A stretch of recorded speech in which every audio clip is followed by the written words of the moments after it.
It's because of the build up to this particular fight. There's so much that goes on, and when I mentioned shenanigans at the start, I meant shenanigans. There's so many things that that actually went on in the build up to this particular fight. So, as you was alluding to, it was sort of near enough a signed, sealed, delivered deal, and the build up to it, we had the president of the Philippines, Ferdinand Marcos. He wanted to hold the bout in Metro Manila and sponsor it in order to put attention on the Philippines as a great nation, having declared martial law just 3 years earlier in 1972. So they managed to get this deal with Mr. Slippery makes an appearance back on the podcast again, Mr. Don King back. He was obviously the man behind this one, as always. In the lead up to the fight, as always, Ali and Frazier going at it. It was another epic build up because you got another monumental quote out of it, and in the build up to this one, we had Ali verbally abusing Frazier, nicknaming Frazier the Gorilla. People want to see me and Joe Frazier. They still think Joe Frazier can beat me. They don't want to see me and Ken Norton. They don't want to see me and George Foreman. They want to see me and Joe Frazier, although George Foreman annihilated Frazier, and George Foreman will beat Frazier every day in the week. George Foreman will beat Ken Norton every day in the week, and I will beat George Foreman every day in the week. Right. But the fools still think that chump Joe Frazier can beat me because he went the distance twice and it ended up on a close decision. I'm going to give him a real whooping, and I wrote a poem. Some of you heard it, but this is a little conscience. I got a little gorilla here. This is his conscience. I keep him right in my pocket everywhere I go. Right there. And I wrote a short poem. It says there will be a killer and a thriller and a killer when I get the gorilla in Manila. And he come up with another absolute fantastic rhyme, which you may have heard at the start of the episode. And it goes, it will be a killer and a thriller and a chiller when I get the gorilla in Manila. And whilst he was doing that, whilst punching an action figure sized gorilla doll, it's just Ali all over.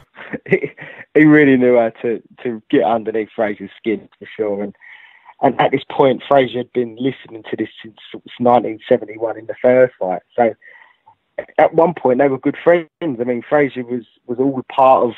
he went even to see President Nixon, and he wanted to get Ali's license. You know, he done a lot of things, even give him some money as well to help him during his exile from boxing at the time.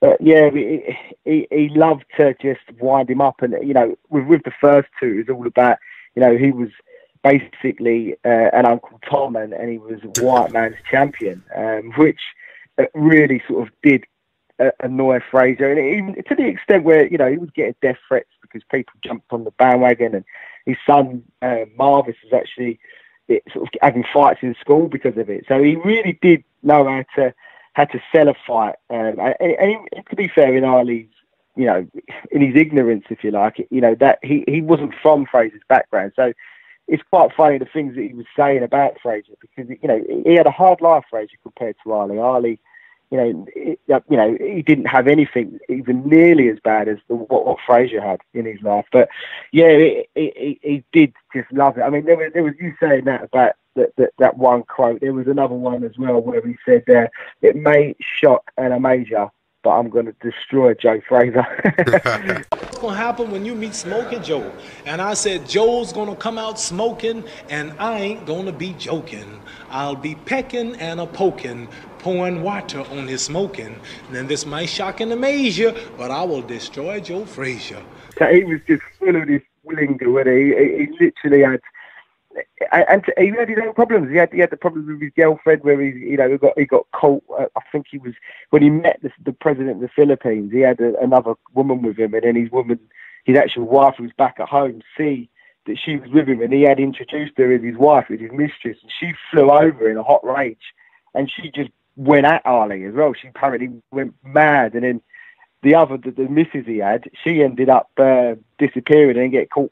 She got caught pictured with a Frazier t-shirt on. So it was all a bit of a mess for Ali in terms of his family life, I suppose. But, you know, he was a bit of a womanizer, Ali. But, you know, he sort of underestimated him. As I say, you know, the idea was that Frazier was shot. So he wasn't expecting Fraser to be good at all. So he just loved to basically piss off Fraser. And Fraser just, in the end, he was just vexed of it all, I think, and he had enough. Well, he was telling a reporter, Ali, that his pre-fight strategy was to get him mad. So he was like, I like to get a man mad because when a man's mad, he wants you so bad he can't think. So I like to get a man mad. You know, one of his great quotes.